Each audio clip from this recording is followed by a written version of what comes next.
탈모 때문에 상담을 요청하는 분이 정말 많습니다. 주로 탈모에 좋은 영양제를 추천해달라는 문의였는데요. 이런 와중에 새로 알게 된 사실이 있습니다. 탈모를 극복하기 위해 큰 시간과 비용을 투자하시면서도 정작 탈모를 악화시킬 수 있는 음식이나 영양제는 아무렇지도 않게 섭취하는 분이 많다는 사실이에요. 우리는 이 사실을 심각하게 받아들여야 합니다. 아시다시피 탈모의 지배적인 요인은 호르몬이지만 모든 탈모는 복합적인 요인으로 발생합니다. 호르몬뿐 아니라 영양 결핍이나 만성적인 염증으로 인해 탈모가 악화되는 경우가 많아요. 탈모에 사용되는 영양제는 모두 이 문제를 개선하는 데 초점이 맞춰져 있습니다. 그런데 잘못된 음식, 잘못된 영양제는 이 모든 노력을 물거품으로 만듭니다. 평소에 피해야 할 것들을 제대로 피하지 못한다면 여러분께서 아무리 비싼 영양제를 드신다고 한들 효과를 보기 어려워요. 먼저 생각보다 많았던 케이스부터 설명드릴게요. 그것은 바로 셀레늄 과잉입니다. 셀레늄은 미네랄 중에서도 항산화제로서 널리 알려진 성분이에요. 종합 비타민에도 셀레늄이 포함되지만 피부 미용에 관한 영양제에서도 흔히 셀레늄을 발견할 수 있습니다. 문제는 여기에서 발생합니다. 보통 한 가지 영양제만으로는 셀레늄 과잉이 일어나지 않습니다. 하지만 셀레늄이 높은 함량으로 포함된 영양제를 2가지만 드셔도 탈모를 유발할 정도의 셀레늄 섭취량에 쉽게 도달할 수 있습니다. 이런 문제는 주로 함량이 높은 해외 영양제를 이용하는 분께 발생하지만 국내 영양제를 섭취하는 분들도 영양제를 여러 가지 섭취하는 분이라면 반드시 체크해야 해요. 예를 들어 이 종합 비타민의 성분표를 보겠습니다. 다양한 성분이 고함량으로 배합되어 있는 와중에 셀레늄의 함량이 200마이크로그램인 것을 확인할 수 있습니다. 그런데 피부 미용에 관심이 있는 분은 종합 비타민만 섭취하지 않습니다.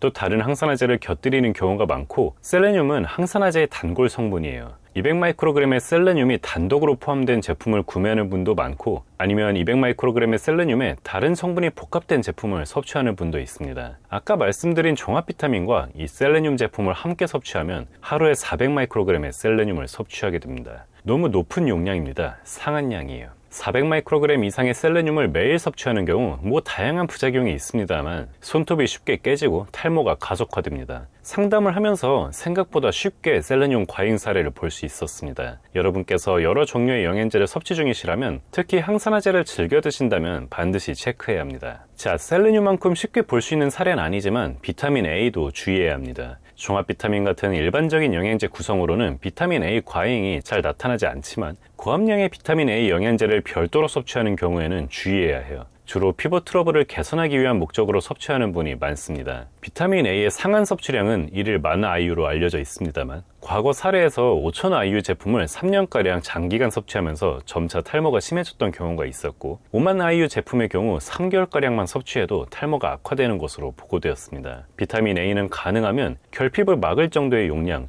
높아도 3,000IU 내외로만 섭취하는 게 좋습니다.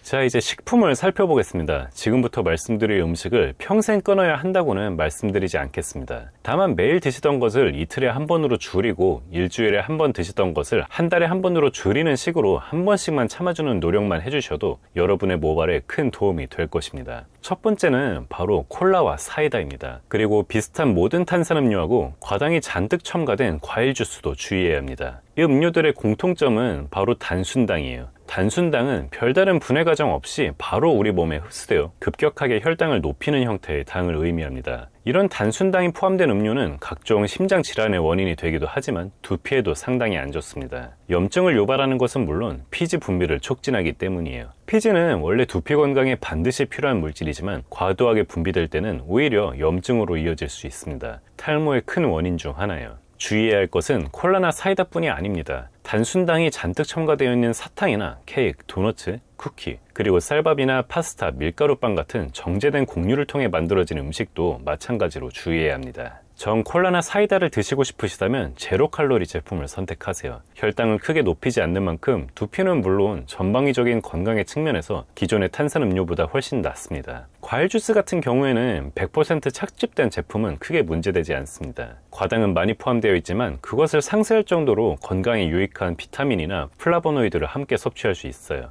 피해야 할 것은 인공적으로 당이 가미된 일반적인 과일 주스들입니다. 다음으로 주의해야 할 음료는 커피와 녹차입니다. 커피와 녹차는 직접적으로 탈모를 유발하진 않습니다. 다만 너무 많이 드시거나 안 좋은 방법으로 드실 경우에 간접적으로 탈모에 영향을 줄 수 있어요. 커피와 녹차에 포함된 탄닌이라는 성분이 원인입니다. 커피나 녹차 외에도 탄닌이 포함되어 있는 다양한 차들도 마찬가지입니다.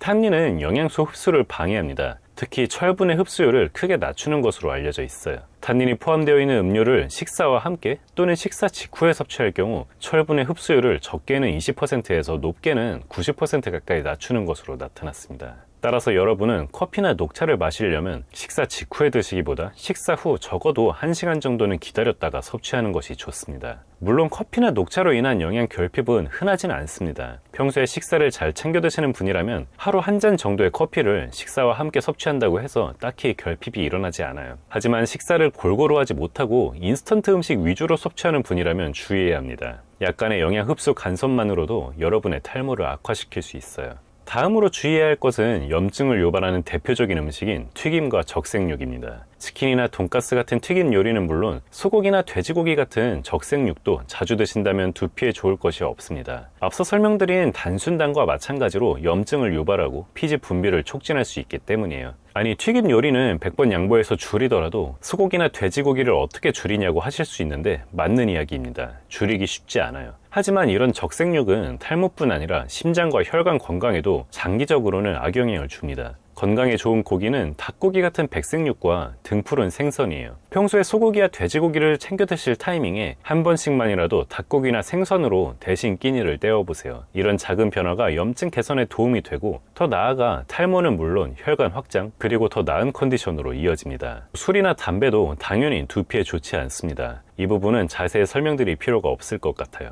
자, 그러면 반대로 탈모에 도움이 되는 음식에는 어떤 것이 있을까요? 현재로서 유력한 것은 바로 지중해 식단입니다. 지중해 식단은 세상에서 가장 건강한 식단으로도 유명한데요. 어떤 특정 요리라기보다는 적색육과 설탕을 제한하고 과일과 녹색잎 채소, 견과류, 마늘, 올리브 오일 같은 항산화 항염증 작용을 하는 식재료를 최대한으로 늘리는 거예요. 저포화지방 고식이섬유 식단이라고도 표현합니다. 이런 식단은 주로 심장과 뇌의 건강에 관한 연구가 많이 이루어져 있는데 탈모를 개선하고 모발 성장을 촉진하는 것으로 나타나기도 했습니다. 하지만 이런 지중해 식단을 유지하는 것이 결코 쉬운 일이 아닙니다. 주로 사용하는 식재료가 우리나라와는 차이가 있고 지중해식 요리를 다루는 식당이 우리나라에는 많지 않기 때문이에요. 그렇다면 적어도 영양소 결핍을 막는 것만은 반드시 실천해 주세요. 아까 말씀드린 철분은 물론이고 비타민 D를 비롯한 각종 비타민 그리고 특히 단백질을 충분히 섭취하지 못한다면 탈모가 악화될 수밖에 없습니다. 하지만 많은 분들과의 상담 과정에서 균형 잡힌 영양 섭취를 실천하는 분이 생각보다 거의 없다는 사실을 알게 되었습니다. 영양 결핍은 여러분께서 가장 먼저 해결해야 할 문제입니다. 식단을 개선해서 영양 결핍을 해결하기 어렵다면 영양제로라도 결핍을 막아주세요. 그 방법은 제가 예전 영상에서 설명드렸습니다.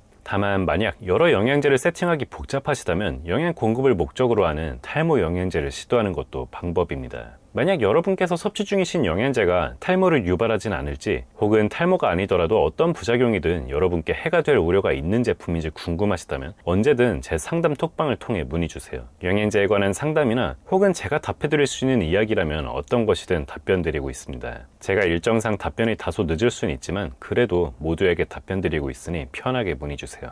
자, 오늘 내용은 여기까지고요. 도움이 되셨다면 구독과 좋아요 그리고 알람 설정 부탁드립니다. 감사합니다.